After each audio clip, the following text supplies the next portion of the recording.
One of the other major policy areas I think we could make a dramatic change tomorrow in the distribution of abortion pills is in how it's impacting our water. The EPA refused to do any sort of studies, even though we know how abortion pills work. They are poisoning our drinking water and our wastewater, impacting wildlife. Walk me through how that is happening. A couple of years ago, Students for Life did testing of our water. This is going to be published in a peer-reviewed journal very soon. It was interesting to do the study because Where'd you guys do it? we did it in 3 U.S. cities. It took us 30 different companies, and I had to create a shell company to do the water testing, because when the companies found out what I was testing the water they wouldn't test the water.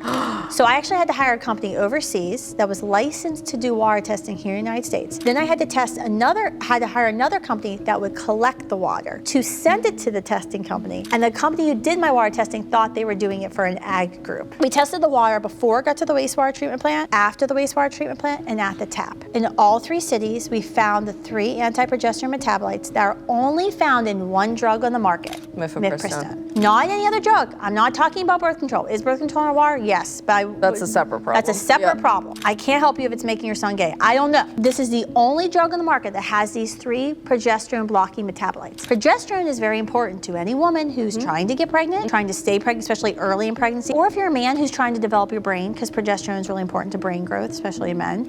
We found it in the tap in all 3 cities. What that means is the wastewater treatment plant is not taking these anti-progesterone metabolites out of the water. How are they, this might seem like a stupid, obvious question. Other people's abortions. How are they getting into the water? Because you were taking these drugs, they don't filter out of your body right away, and you pee them into the toilet, or what? Okay. So you take your Mifepristone in your home. Have an abortion. Yep. You're told to sit in the toilet or get in the bathtub when you're having an abortion. Mifepristone does not, these metabolites do not, so a lot of pharmaceuticals will go inactive by the time they pass, you pee them out. Yep. Some drugs don't. Mifepristone is one of those drugs. So it actually exists for a number of days in the water. It comes out in your blood and the placental tissue. So when the placental tissue in your blood are bleeding out into the toilet, entering into our wastewater system. So you're literally drinking other people's abortions. It's in the water. It's 100% in the water.